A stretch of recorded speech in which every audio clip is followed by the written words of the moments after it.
Plus de 100 millions de dollars, c'est la somme débloquée par la Banque mondiale pour le financement du projet de filets sociaux adaptatifs et productifs en faveur des personnes vulnérables. L'accord a été signé cet après-midi entre la Banque mondiale et le ministre des Finances. Et puis les États-Unis ont remis du matériel militaire aujourd'hui à l'armée de l'air tchadienne. Détail à suivre dans cette édition.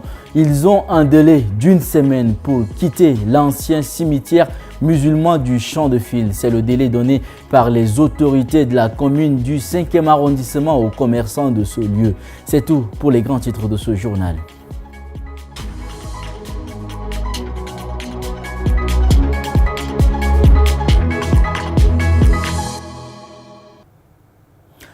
Mesdames et messieurs, bonsoir et bienvenue sur votre chaîne d'information. J'annonçais en titre un accord de financement du projet de filets sociaux adaptatifs et productifs signé cet après-midi entre le représentant de la Banque mondiale au Tchad et le ministre d'État, ministre des Finances à hauteur de 120 millions de dollars. C'est pour secourir des vulnérables, des personnes vulnérables. Compte rendu de Rim Teta Alfred et Abakar Lambert.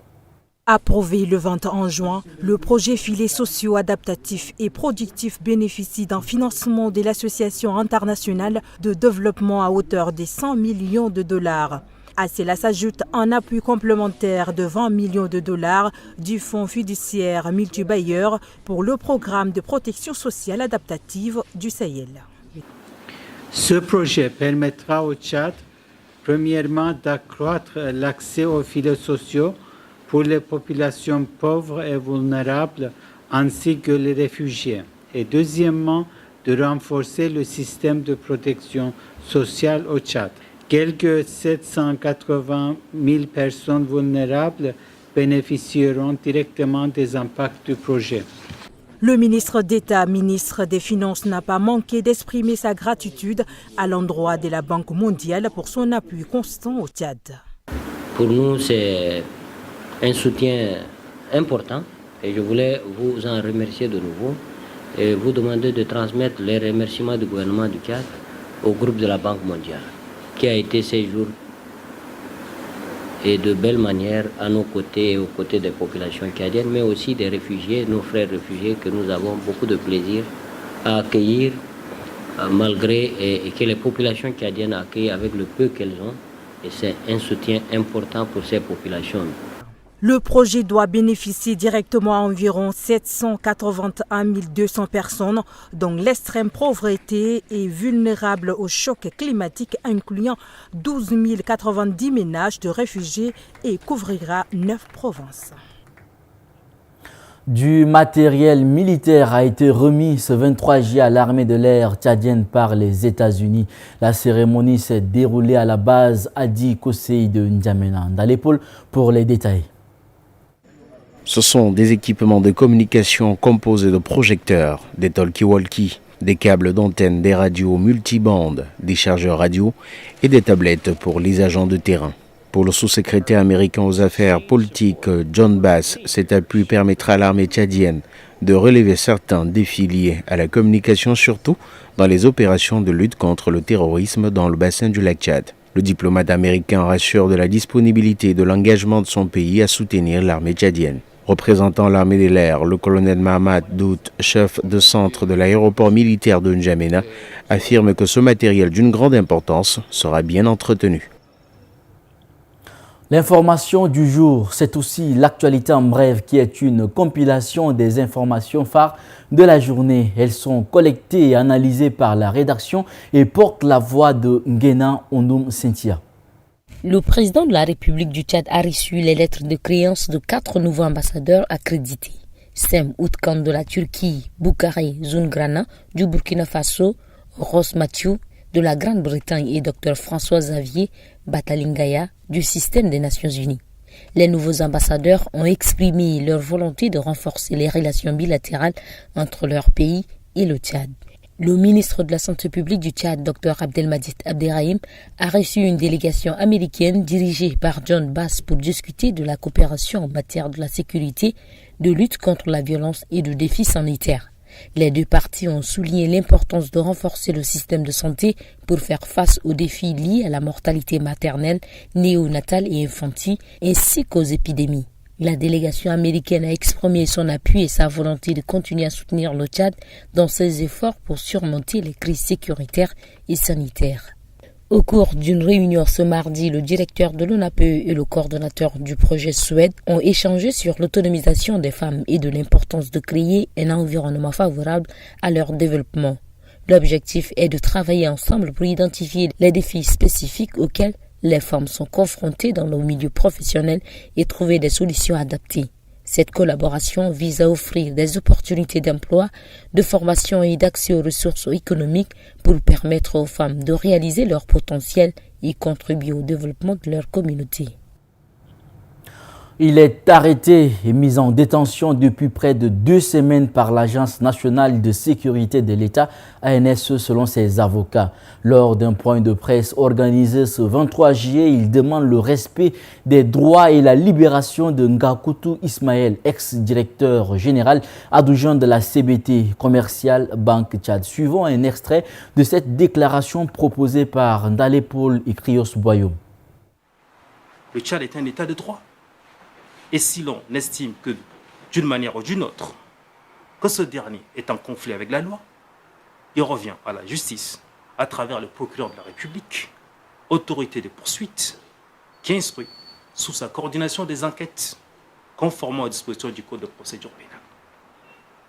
Nous nous insurgeons contre cette manière de faire et en appelant au président de la République, chef de l'État, Mohamed Idriss Déby Itno, garant de l'exercice des libertés individuelles et plurielles, prenons à témoin l'opinion nationale et internationale pour que ces formes graves d'atteinte des droits de l'homme pratiquées sur la personne de M. Ngakoutou Ismaël puissent s'arrêter. Nous demandons sa libération immédiate. Le cabinet de coaching et de formation en art oratoire Sans Frontières et son partenaire, l'Office national pour la promotion de l'emploi ONAPE, ont lancé ce 23 juillet au CEFOT une formation de 300 demandeurs d'emploi. Formation axée sur la thématique art oratoire et technique de présentation de projets. Sanda Kabdona et Ralomba et Bonaventure étaient présents. Suivez. 300 jeunes diplômés sans emploi repartis en catégorie, bénéficient d'une formation en art oratoire. Une initiative de l'Office national pour la promotion de l'emploi. Cet événement qui nous réunit aujourd'hui incarne un esprit d'ouverture, de partage et d'apprentissage, reflétant les multiples stratégies déployées par l'ONAPE en faveur de la promotion de l'emploi. Chers jeunes, je salue votre détermination dans la quête d'emploi. Et je vous encourage à embrasser cette formation exceptionnelle qui vise à vous doter de compétences techniques et professionnelles essentielles pour exceller sur le marché du travail en renforçant vos aptitudes en gestion et en communication. Nous contribuons à former les leaders de demain. L'art oratoire est un atout essentiel dans la construction d'une carrière, d'où l'importance de ce cadre d'échange. Il y a des supports qui sont disponibles, des supports papier, audiovisuels, qui vont intéresser les participants et qui vont leur permettre de développer plus tard des compétences dans leur vie de tous les jours. Ces jeunes bénéficiaires auront 9 jours de formation et sont repartis en 3 groupes de 100 personnes. Un délai d'une semaine est donné aux occupants de l'ancien cimetière musulman du Champ de File de quitter les lieux. C'est un ultimatum lancé par la commune du 5e arrondissement dans le cadre des déguerpissements dans la ville de N'Djamena. Une décision qui crée déjà des frustrations. Reportage de Stéphane et Boyoum Krios par la voix de Rassem Mordim Lila. La mairie de N'Djamena ne se lasse guère dans son opération de libération des espaces publics occupés anarchiquement par la population. Ces ateliers de réparation sont aussi dans le viseur. Les propriétaires de ces hangars que vous voyez ont une semaine pour quitter le lieu. Bien que cela choque, le maire de la commune du 5e arrondissement défend. À notre grande surprise, les déguerpis du marché des Champs de File sont venus s'installer sur l'ancien cimetière du même quartier. De notre côté, en tant qu'autorité, nous avons saisi le Conseil supérieur des affaires islamiques pour savoir s'il est permis aux gens d'exercer leurs activités au niveau d'un cimetière. Le Conseil a été formel. Cela est interdit. Entre la pression de la mairie et la menace de la pluie, c'est la désolation qui s'affiche dans le regard et les propos de ces personnes. Nous sommes venus ici juste pour débrouiller. Donc nous n'avons pas d'autres possibilités pour aller d'autre part. Donc j'aimerais dire ici qu'il va nous chercher un endroit ou bien il va nous laisser travailler quelques temps pour que nous gagnions notre part. C'est des gens vulnérables. Donc ils ne cherchent même pas à quoi manger. C'est comme ça qu'ils ont ramassé leur machin pour amener ça au niveau des cimetières des Sanfil ici. Donc c'est juste au niveau, nous sommes au moment pluvieux. Et maintenant, nous savons là où on va faire. Nous, on va aller. Donc nous demandons l'État, s'il vous plaît, de faire un petit pitié, de pitié sur ces gens-là. Cette opération de déguerpissement entamée par la mairie en fin juin a encore de beaux jours devant elle.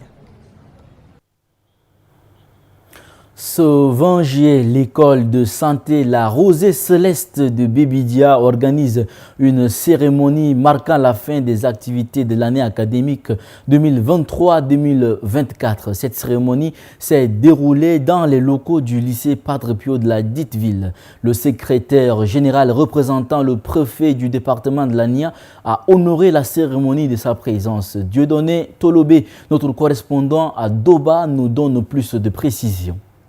L'année académique 2023-2024 à l'école de santé La Rosée Céleste de Bébidia prend officiellement fin, et ce à travers cette conférence scientifique. C'est ainsi l'occasion de faire comprendre aux parents, aux enseignants et aux étudiants eux-mêmes l'enseignement de qualité que transmet ce jeune établissement scolaire de santé. Les statistiques de l'année académique 2023-2024 sont bonnes. Cette année est toujours unique, à bien des égards, car nous investissons nos ressources, nos efforts et notre temps dans l'enseignement de qualité et les stages, le climat académique pour faire en sorte que nos étudiants passent le meilleur d'année possible. Le représentant du délégué de la santé et de la prévention du Logone oriental, Dr Njilema François, a saisi le moment pour apporter un éclaircissement sur les conditions d'amélioration de la santé et du bien-être de la population. Le président directeur général, par ailleurs fondateur de l'école de santé La Rosée Céleste, Dr Mbaingagnon Isaïe, souligne que malgré les difficultés, l'établissement maintient son rythme de fonctionnement. Malgré les conditions difficiles dans une étude supérieure et professionnelle, vous avez tenu le flambeau si haut. Vous avez montré à vos encadreurs votre volonté qui a déterminé votre réussite. Le secrétaire général représentant le préfet du département de l'ANIA a salué l'initiative des jeunes pour cet établissement qui, selon lui, va contribuer efficacement à l'éducation des jeunes du département de l'ANIA. Des conférences débats portant sur les thèmes pratiques néfastes pour la santé et la grossesse à risque ont mis fin à la cérémonie. C'est donc ici que notre édition prend fin. Bonne suite de programmes sur Tchad Info TV, votre chaîne d'information.